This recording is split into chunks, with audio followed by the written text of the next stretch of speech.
guys, இன்னைக்கு நம்ம 2020ல release ஆன சென்டிகிரேட் அப்படின்ற 2002ல நடந்த ஒரு உண்மை சம்பவத்தை மையமா எடுத்த படத்தை பத்தி தான் பார்க்க போறோம். இந்த படத்தோட ஒன்லைன் என்ன, ஒரு பனி கூட்டத்துல கார்ல டிரைவ் பண்ணி போற ஹீரோவும் ஹீரோனியும் மாட்டிக்கிறாங்க. அந்த காரை விட்டும் அந்த அதிகமா கொற்ற பனில இருந்தும் உயிர் பிழைத்தாங்களா இல்லையான்றத ரொம்பவும் விறுவிறுப்பா அந்த படத்தை கொண்டு போயிருப்பாங்க. சோ டக்குன்னு கணக்குள்ள போலாம் வாங்க. நீங்க பாத்துருக்குது வாய்ஸ் மூவி ஷார்ட்ஸ். மறக்காம சப்ஸ்கிரைப் பண்ணுங்க அண்ட் பெல் ஐகானை கிளிக் பண்ணுங்க. 2002ல எழுத்தாளரும் அவங்களோட கணவரும் ஒரு புக்கை பப்ளிஷ் பண்றதுக்காக நார்வேக்கு போனாங்க. அங்க நடந்த சம்பவம் இது அப்படின்னு சொல்லிட்டு கதையை ஆரம்பிக்கிறாங்க. இப்போ ஹீரோயின் கண்ணை திறக்கிறாங்க. இவ்வளவு நேரம் அவங்க தூக்கத்தை எடுத்திருப்பாங்க. எழுந்து கதவு ஓபன் பண்ண முயற்சி பண்றாங்க. கதவை திறக்க முடியும். ஏன்னா பனினால அந்த கதவு ஃப்ரீஸ் ஆயிருக்கும். அவங்க கணவரை எழுப்புறாங்க. எழுந்துருமா, இங்க பாரு கதவை நான் திறக்க முடியல, ஏதாவது முயற்சி பண்ண அப்படின்றாங்க. அவங்க கணவர் கதவு ஓபன் பண்ண பாக்குறாரு. எல்லா பக்கமும் டைட்டா இருக்கு. ஹீரோனி பதட்டத்துல பயந்துட்டே இருக்காங்க. பயப்படாத, நான் பாத்துக்கிறேன் அப்படின்னு சொல்லிட்டு அவரு காரை ஸ்டார்ட் பண்ண ட்ரை பண்றாரு. என்ன பண்ற? ஆமா, இன்ஜினை ஸ்டார்ட் பண்ணா அந்த ஹீட்னால பனி உருகும்ல, நம்ம இங்க இருந்து போயிடலாம் அப்படின்னு சொல்லும் போது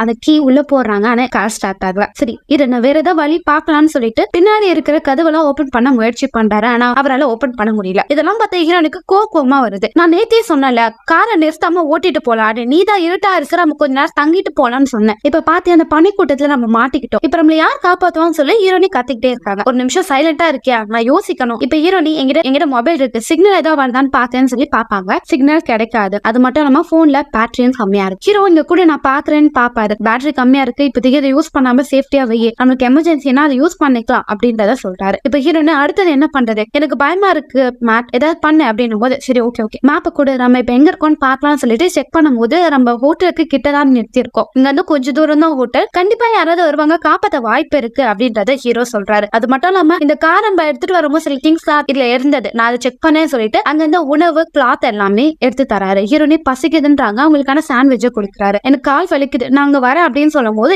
ஹீரோ இப்ப ஹீரோனிய தூக்கி உட்கார வைப்பாரு. என்னன்னா ஹீரோனி பிரெக்னெண்டா இருக்காங்க. பாப்பா ஓகே தான் போது பாப்பா ஓகே தான், நானும் ஓகே தான் அப்படின்னு சொல்லிட்டு சாண்ட்விச் சாப்பிட்டுட்டே இருப்பாங்க. இங்க லைட் ஆன் ஆகல, எங்கிட்ட கேண்டில் இருக்குன்னு சொல்லி சில கேண்டில ஏத்தி வைப்பாரு. காத்து எப்படி வரும், ஓட்டோலயே காத்து வரும், அதனால பிரச்சனை இல்ல, நம்ம மேனேஜ் பண்ணிக்கலாம், நீ முதல்ல பதட்டப்படாத, உங்க ஹெல்த் தான் முக்கியம், ரிலாக்ஸா இரு, அடுத்தது என்ன பண்ணலாம்னு யோசிக்கலாம் அப்படின்றத ஹீரோ சொல்றாரு. இப்போ வெளியே காமிக்கிறாங்க. அவங்களோட கார் சுத்தி பனிமூட்டமா இருக்கும். அது மட்டும் இல்லாம அவங்க போக வேண்டிய சாலைகளும் முழுசா பனி மூடி வச்சிருக்கும். இப்ப ஹீரோவும் ஹீரோனியும் சேர்ந்து பின்னாடி இருக்கிற கதவை உடைக்க முயற்சி பண்றாங்க. ஆனா அவங்களால உடைக்கவே முடியல. பனிக்கட்டிகள் அவ்வளவு அடர்த்தியா படிஞ்சிருக்கு கார்ல. ஹீரோனும் நான் வாஷ்ரூம் போனோம்னாங்க. கண்டிப்பா இப்ப நம்ம போக முடியாது, இந்த கிளாத்தை யூஸ் பண்ணிக்கணும் போது விளையாடுறீங்களா, வேற வழி இல்ல, இதுதான் நீ பண்ணி ஆகணும் அப்படின்னும் போது இப்ப ஹீரோனே அவங்க ஹேண்ட் பேக்கை பாக்குறாங்க. அவங்க கிட்ட ஒரு மாத்திரை இருக்கு. ஆனா அந்த மாத்திரை ஹீரோ கிட்ட காமிக்காம மறைச்சு வைக்கிறாங்க. இப்போ ஹீரோ ஹீரோனே அவங்க கிட்ட என்னென்ன பொருள் இருக்குன்னு சொல்லிட்டு எல்லாத்தையும் பிரிச்சு வைக்கிறாங்க. கொஞ்சம் உணவு தான் இருக்கும், இதை இருக்கிற நாள்ல கொஞ்சம் கொஞ்சமா சாப்பிடணுமேன்னு சொல்லி ஹீரோனே எடுத்து வைக்கிறாங்க. ஹீரோனே 2 நாளா நம்ம அந்த காருக்குள்ள இருக்கும், தண்ணியும் கம்மியா இருக்கு, உணவு இல்லாம போயிட்டா நம்ம என்ன பண்றதுன்னு யோசிக்கும் போது கண்டிப்பா யாராவது வருவாங்க, காப்பாற்றப்படலாம் அப்படின்றத ஹீரோ சொல்றாங்க. கொஞ்சம் கொஞ்சமா அந்த பொறுமை குறைஞ்சுக்கிட்டே வருது. ஹீரோ பிடிச்சு கத்துறாங்க. வேற வழியே இல்ல, நம்ம காரை உடைச்சிட்டு வெளியே போய் உதவிக்கு யாரா கூப்பிடலாம் அப்படின்னும் போது இந்த காரை விட்டு வெளியே போனா என்ன இருக்குன்னு நம்மளுக்கு தெரியாது, அது நம்மளுக்கு ரிஸ்க் தான் அதிகம், இந்த காருக்குள்ளே நீ இருந்தாதான் நீ வார்மா இருப்ப, இல்லைன்னா குளிர்ல நீ உறைஞ்சு போயிருவேன் போது என்னால அந்த கார்ல இவ்வளவு நாளா இருக்க முடியாது, நம்ம வெளியே போய் தான் ஆகணும் போது நான் சொல்றத புரிஞ்சுக்கோ, வெளியே போகுது ரிஸ்க் போது அப்ப என்ன பண்றது, அப்படியே அப்ப போன் பண்ணி உங்க வீட்டுல யாருக்கா சொல்லணும் போது நான் 2 வாட்டியே அதை ட்ரை பண்ணிட்டேன், போன் யாருக்குமே ரீச் ஆகல, அப்ப வேற ஆப்ஷனே இல்லை, நம்ம இந்த காருக்குள்ளதான் இருக்கணும், பனி குறைஞ்ச பிறகு நம்ம வெளியே போலாம், இல்லைன்னா யாராவது வந்தாங்கன்னா உதவி கேட்கலாம் அப்படின்றத ஹீரோ சொல்லுவாரு. ஹீரோனுக்கு கோவம் வந்துடும். எல்லாமே உன்னாலதான், நீ காரங்க நிறுத்தினாதான் இவ்வளவு பெரிய பிரச்சனைன்னு சொல்லி ஹீரோ கத்திக்கிட்டே இருக்கும் போது நான் கேட்டப்ப நீயும் தானே சரிங்க தங்கலாம், நைட்ல கார் ஓட்டுறது ரிஸ்க்னு சொன்னா இப்ப என்ன பிளேம் பண்ற அப்படின்னு சொல்லி 2 பேரும் சத்தம் போட்டுட்டே இருப்பாங்க. ஹீரோனு கடுப்பாய் சைலண்ட் ஆயிருவாங்க. ஹீரோவும் முதல்ல நீ என்ன நம்பு, அப்பதான் நம்ம இங்க இருந்து தப்பிக்க முடியும் அப்படின்றத சொல்றாரு. சரி நீங்க என்ன சொன்னாலும் நான் அதை கேட்டுக்கிறேன் அப்படின்றத ஹீரோனே சொல்றாங்க. இப்போ 4வது நாள காமிக்கிறாங்க. ஹீரோ உங்க மனைவி கிட்ட இருந்த உணவுல இருந்து ஒரே ஒரு பீஸ் மட்டும் எடுத்து சாப்பிடுறாரு. தண்ணி எடுத்து ஹீரோனி கிட்ட கொடுத்து அவங்கள காலையில எழுப்புறாங்க. ஹீரோனியும் நீ இந்த உணவை எடுத்துக்கோனும் போது இல்ல எனக்கு பசி இல்ல, நான் அட்ஜஸ்ட் பண்ணிக்கிறேன், இருக்கிற உணவெல்லாம் நீயே சாப்பிட்டுக்கோ. ஹீரோ அடுத்து என்ன பண்ணது யோசிச்சுட்டே இருக்கும்போது இப்ப ஹீரோனி டைரியில எழுத ஆரம்பிப்பாங்க. ஏன்னா அவங்க ஒரு எழுத்தாளர், அவங்க ஒரு விஷயத்த எழுதிக்கிட்டே இருக்கும் போது இப்ப அவங்க தண்ணி குடிக்கும் போது மூடியை க்ளோஸ் பண்ணாம வச்சிருவாங்க. அதனால தண்ணி கீழே ஊத்த ஆரம்பிச்சிடும். இதை பார்த்து ஹீரோ கோவப்பட ஆரம்பிப்பாரு. நம்ம கிட்ட தண்ணியே குறைவாதான் இருக்கு, நீ கேர்லெஸ்ஸா இருக்க கூடாதுன்னு போது ஹீரோனி கோவம் வந்துடும். சும்மா என்ன பிளேம் பண்ணாதீங்க, தெரியாம தானே இதை நடந்துருச்சு, நம்ம ஹீரோவை நான் மன்னிச்சிரு, நான் கோவப்பட்டுட்டேன் அப்படின்றத சொல்றாரு. நைட்டு ஹீரோனே தூங்கிட்டே இருக்கும் போது இப்போ அந்த காரை சுத்தி சில குரல்கள் கேட்டுக்கிட்டே இருக்கு. ஹீரோ யாரோ காப்பாத்த வந்துட்டாங்கன்னு சொல்லி என்ன காப்பாத்துங்கன்னு சொல்லி ஹீரோனி கதவு கத்திக்கிட்டே இருப்பாங்க. ஆனா வெளியே யாருமே இருக்க மாட்டாங்க. அந்த புயல் காத்துனாலதான் யாரும் நடக்கிற மாதிரி இவங்களுக்கு சத்தம் கேட்டிருக்கும். இதனால ஹீரோனி கதறி அழுக ஆரம்பிப்பாங்க. நீ ஒன்னும் கவலைப்படாத, கண்டிப்பா நம்ம தப்பிச்சிருவோம் சொல்லி அவங்களுக்கு ஆறுதல் சொல்லிட்டு இருக்காங்க. இப்போ 7வது நாளா காமிக்கிறாங்க. ஹீரோ கொஞ்சம் கொஞ்சமா அவர்கிட்ட இந்த கேண்டில்ல இருக்கிற நெருப்பு மூலியமா கதவு கிட்ட இருக்கிற பனி எல்லாம் உருக்கி தண்ணியை சேகரிச்சுக்கிட்டு இருக்காரு. ஹீரோனையும் போன் ஆன் பண்ணிட்டே இருக்காங்க. கால் ரீச் ஆகல, தவறி கீழே விழுந்தது. அதை ஆன் பண்ணி பாக்குறாங்க. இப்போ சிக்னல் கிடைக்குது. உடனே அவங்க அப்பா கால் பண்றாங்க. போன் பண்ணோடனே அப்பா அப்படின்னு சொல்லிட்டு அழுதுகிட்டே, நாங்க இங்க நார்வேக்கு வந்தோம், ஒரு இடத்துல மாட்டிக்கிட்டோம் அப்படின்னு அழுதுகிட்டே அவங்க பேசும்போது அவங்க கணவரும், என்ன உங்க அப்பா இருக்காரு கூட நான் பேசுறேன் போதே அதுக்குள்ள சார்ஜ் கம்மியாயிரும், போன் கட் ஆயிரும். ஹீரோனி கோவத்துல போனை உடைச்சிடுறாங்க. நம்ம கிட்ட இருந்த ஒரே ஒரு சாட் தான், உன்னோட எமோஷனல் இந்த டைம் காமிப்ப, நம்ம தெளிவா சொல்லியிருந்தா கண்டிப்பா அவங்களை காப்பாத்திருக்கலாம்னு சொல்லி ஹீரோ கோவப்படுறாரு. இதனால ஹீரோனி கோச்சிட்டு அழுதுகிட்டு இருக்காங்க. இப்போ 9வது நாள் காமிக்கிறாங்க. ஹீரோனியும் எல்லாமே என்னாலதான், நான் மட்டும் இந்த புக்கு சைன் பண்ண இந்த இடத்துக்கு வராம இருந்தா இவ்வளவு பெரிய பிரச்சனை வந்திருக்காதுல்ல அப்படின்னு சொல்லி ரொம்ப எமோஷனல் ஆகுறாங்க. ஹீரோனி நம்ம கிட்ட இருந்த உணவு கம்மியா இருக்கு, அடுத்து நம்ம என்ன பண்ண போறோம், எனக்கு தெரிஞ்சு இந்த இடத்த விட்டு வெளியே போகணும் அப்படின்னு சொல்லும் போது, உனக்கே இன்னும் புரிய மாட்டேன், வெளியே போனா ஃப்ரீஸ் ஆயிடுவோம். உனக்கு ஒரு கதை தெரியுமா, ஒரு ஆள் ரொம்ப தூரம் பயணிச்சுட்டு போகும்போது வழி தெரியாம வேற ஒரு இடத்துல மாட்டிக்கிட்டாரு. அந்த இடத்துல மறைஞ்சு இருந்து இருந்து கடைசியில அவரை காப்பாத்த சில ஆட்கள் வந்த பிறகு தப்பிச்சு போயிட்டாங்க. அதுவே நம்ம கார்ல இருக்கலாம், கண்டிப்பா நம்மள காப்பாத்த யாராவது வருவாங்க அப்படின்னு சொல்லும் போது இப்போ ஹீரோனிக் வீசிங் மாதிரி வந்துடும். என்னாச்சு உனக்கு, நீ ஓகே தானே போது ஹேண்ட்பேக்ல மாத்திரை இருக்காது கொடுங்கன்னும் போது அந்த மாத்திரையை அப்பதான் ஹீரோ பாக்குறாரு. அவங்க மாத்திரை போட்ட உடனே இப்போ ஹீரோவும் கடுப்பாயிட்டு அவர் முன்னாடி உட்காந்து சொல்றாரு, என்கிட்ட இந்த மாத்திரை விஷயத்த சொல்லலன்னு போது அது என்னோட பிரைவேட் விஷயம், அதெல்லாம் உங்ககிட்ட சொல்லணும்னு அவசியம் இல்லைன்னு போது, நம்ம ஒரு கப்பு எந்த விஷயமா இருந்தாலும் நீ என்கிட்ட சொல்லிதான் ஆகணும், நீ அதை என்கிட்ட மறைக்க கூடாதுன்னு போது, உங்ககிட்ட என்னால சொல்ல முடியாது, எனக்குன்னு சில விஷயம் சீக்கிரட்டா இருக்கும், அது உங்ககிட்ட சொல்லணும்னு எனக்கு அவசியம் இல்ல. இதனால ஹீரோ அப்செட் ஆயிடுறாரு. இப்ப அடுத்த நாள் காலையில ஹீரோனி, எனக்கு என்னவோ நம்ம உயிரோட இருக்கோமான்னு தெரியல,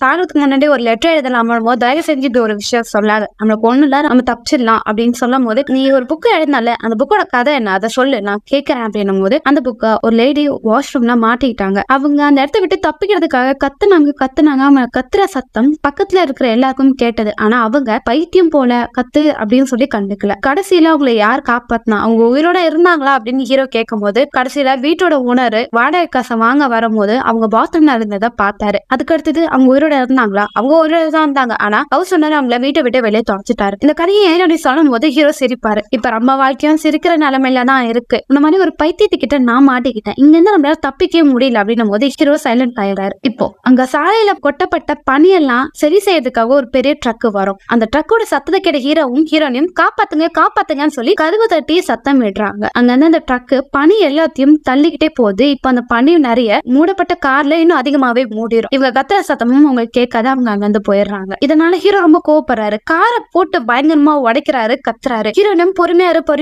ஓகே நீ கோவப்படாதன்னும் போது, என்ன ஓகே இங்க இருந்து தப்பிச்சாலும் என் லைஃப் தான் போயிடுச்சு, எனக்கு தான் வேலையை போயிடுச்சுன்னும் போது என்ன சொல்றேன், ஆமா நான் ஒன்னும் வெக்கேஷனுக்கும் கூட வரல, என்ன வேலையில தூக்கிட்டாங்க, வெட்டியா வீட்டுல இருக்கேன் கூட வெக்கேஷனுக்கு வரேன்னு சொல்லிட்டு இங்க வந்தேன்னும் போது, ஏன் போய் சொன்னேன், வேற என்ன பண்றது, வேலை போயிடுச்சு, என் மனைவி புக்கு பப்ளிஷ் பண்ண போறா, எனக்கு குழந்தை பிறக்க போகுது, இந்த நேரத்துல நான் வேலையில நான் சொல்றதுன்னும் போது, இங்க பாரு உன் வேலை போன விஷயத்த என்கிட்ட என் மறைச்ச, அது மட்டும் இல்லாம உன் வேலை போனதுக்கோ நானும் என் குழந்தையும் காரணம் இல்ல, தேவையில்லாத விஷயத்தான் பேசாதன்னும் போது, எனக்கும் தான் தெரியுது நீ உன நல்ல மாதிரி பேசாத, எனக்கு உன்னை பத்தி தெரியாதா, குழந்தை வயிற்றுல வச்சுட்டே நீ ஏன் டேப்லெட் போடுற அப்படின்னும் போது, உனக்கு இந்த டேப்லெட் பத்தி தெரியாது, நீ தேவையில்லாத விஷயத்த பேசாத, வேற குழந்தைய அவாய்ட் பண்ணணும் தானே இந்த மாத்திரை போடுறேன் போது, வாயை மூடு, அதுக்கெல்லாம் நான் ஒண்ணு இந்த மாத்திரை போடல, நம்ம டிராவல் பண்றோம், இந்த இடத்துல குழந்தை பிறக்க கூடாதுதான் கண்ட்ரோல் பண்றதுக்கு நான் மாத்திரை போறேன், நீ என்ன மாத்திரை போட்டாலும் கண்டிப்பா அந்த சைடு எஃபெக்ட் குழந்தைக்கு தானே இருக்கும் போது, என் குழந்தைய பார்த்துக்கு எனக்கு தெரியும், நீ ஒண்ணு எனக்கு அட்வைஸ் பண்ணதுன்னு சொல்லிட்டு சண்டை போட்டு 2 பேரும் சைலண்ட் ஆயிடுவாங்க. அடுத்த நாள் இது 15ஆம் தேதி. ஹீரோ ஒரு கிட்ட இருந்த கத்தியை வச்சு கொஞ்சம் கொஞ்சமாக பனியை உடச்சு தனியா மாத்திக்கிட்டு இருக்காரு. ஹீரோனி ரொம்ப அப்செட்டா இருக்காங்க. அவங்க கிட்ட இந்த கடைசி உணவையும் அவங்க சாப்பிட்டு முடிச்சிருப்பாங்க. இப்போ ரொம்ப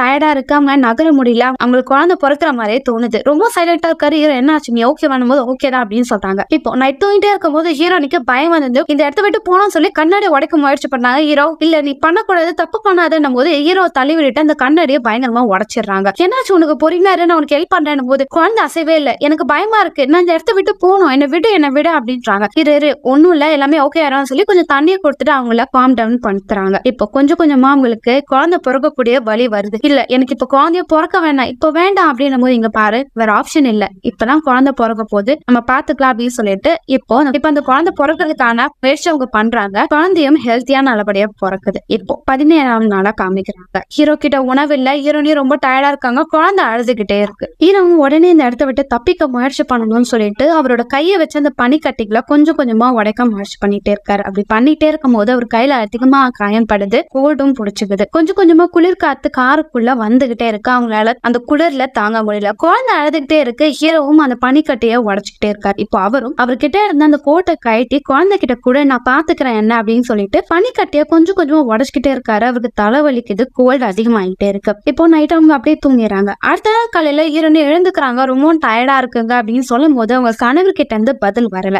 என்ன ஆச்சுன்னு பாக்குறாங்க, ஒரு ஃப்ரீஸ் ஆகி அப்படியே இறந்து போயிருப்பாரு. இதை பார்த்து அவங்க கதறி அழுகுறாங்க. அவங்களால நம்ப முடியல. இல்ல விளையாடாதீங்க, எழுந்துருங்கன்னு சொல்றாங்க. ஒரு பக்கம் குழந்தை அழுதுகிட்டே இருக்கு. குழந்தை அழுகைய நிறுத்தணுமா இல்ல இறந்து போன கணவரை நினைச்சு கதறதான் தெரியாம தவிச்சுக்கிட்டு அப்படியே பயந்துகிட்டு இருப்பாங்க. இப்போ நம்மளும் சாகதான் போறோம்னு சொல்லி லெட்டர் எழுதுவாங்க. அப்படியே உங்களுக்கு கோபமா வரும், கிழிச்சிருவாங்க. பசியும் வரும். அந்த பேப்பரை அவங்க அப்படியே சாப்பிட ஆரம்பிப்பாங்க. இப்ப அடுத்த நாள் குழந்தை அழுதுகிட்டே இருக்கு, பாலும் குடிக்கல. தான் எதுவுமே சாப்பிடவே இல்லையே, நம்ம ஏதாவது சாப்பிட்டாதான் குழந்தைக்கு பாத்தர முடியும்னு சொல்லி யோசிக்கிறாங்க.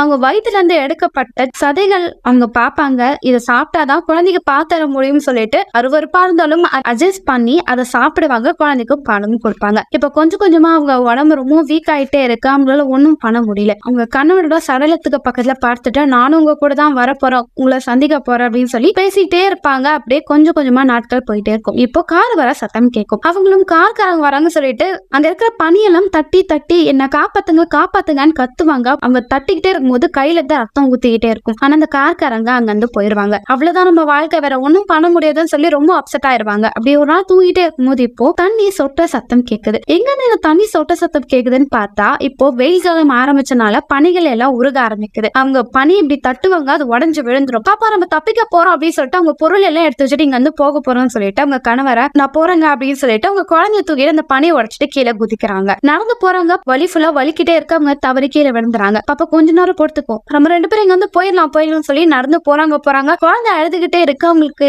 ஹெல்ப் பண்ணாங்க யாருமே இல்ல. அப்படியே ரொம்ப தூரம் நடந்து போறாங்க. கடைசியில தூரமா இருக்கிற ஒரு நகரத்தை பாப்பாங்க. பார்த்த பிறகு அவங்க சந்தோஷப்படுவாங்க. படத்தோட எண்டுல அங்க இருக்கிற மக்கள் அவங்க ஹாஸ்பிட்டல்ல சேர்த்தாங்க. அம்மாவும் குழந்தையும் நலமா இருந்தாங்க. அடுத்தது ஹீரோனே ரெக்கவர் ஆன பிறகு நாவல்ஸா எழுத ஆரம்பிச்சாங்க அப்படின்னு சொல்லி இந்த படத்தை முடிக்கிறாங்க. சோ அவ்வளவுதான் படம். உங்களுக்கு பிடிச்சிருக்கோம்னு நினைக்கிறேன். அடுத்த ஒரு வித்தியாசமான படத்தை நான் உங்களை சந்திக்க வரேன்.